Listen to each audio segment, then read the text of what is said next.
Hi friends, ego டிஞ்சித் ஐயத்தனோட இயக்கத்தில் பாகுல் ரமேஷோட ரைட்டிங்கில் வெளியாகி இருக்கிற இந்த படத்துடைய கதை என்ன அப்படின்னு பார்த்தோம்னா, கர்நாடகா கேரளாவுக்கு நடுவில் இருக்கிற ஒரு ஹில் ஸ்டேஷனில் மலை உச்சியில் ஒரு வீடு இருக்குது. அந்த வீட்டுக்குள்ளே ஒரு பாட்டி இருக்காங்க. அந்த பாட்டியை காவல் காக்க நிறைய வேட்டை நாய்களும் ஒரு கேர்டேக்கரும் இருக்காங்க.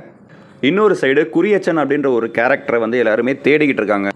குறியச்சன் யார், எப்படிப்பட்டவர், எதுக்காக அவர் எல்லாரும் தேடுறாங்க, இந்த பாட்டிக்கும் அவருக்கும் என்ன சம்பந்தம், இந்த பாட்டியே தனியாக இந்த வீட்டில் இருக்காங்க அப்படின்னு சொல்கிறது தான் இந்த படத்துடைய கதை. இந்த படத்தோட ரைட்டர் டைரக்டர் காம்போவில் ஏற்கனவே கிஷ்கிந்தா காண்டம் அப்படின்ற ஒரு சூப்பர் ஹிட் படத்தை நம்ம எல்லாருமே பார்த்துருப்போம். யாரும் பார்க்கல அப்படின்னா ஹாட் ஸ்டாரில் தமிழ் டப்பிங்லேயே அவைலபிளாக இருக்குது, நீங்கள் பார்க்கலாம். ஸோ அவங்களோட காம்போவில் வெளியாகிருக்கு அப்படிங்கிறதுனால நல்லாவே இருக்கும் அப்படின்ற ஒரு கேரண்டியோட இந்த படத்துக்கு போனதுக்கு நம்மளை ஏமாத்தாமல் ஒரு சூப்பரான படத்தையே திருப்பியும் கொடுத்துருக்காங்க.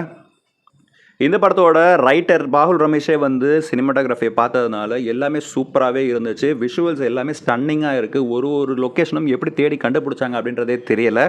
அதே மாதிரி ஸ்டண்ட் கோரியோகிராஃபி பார்த்தீங்கன்னா பாலா மிஷ்கின் படத்தில் எப்படி ஒரு தனித்துவமாக இருக்குமோ கோரியோகிராஃபி, அதே மாதிரி இந்த படத்தில் யூஸ் பண்ணியிருந்தாங்க. அது பார்க்கவும் நல்லா இருந்துச்சு அப்படின்ற மாதிரி சொல்லலாம்.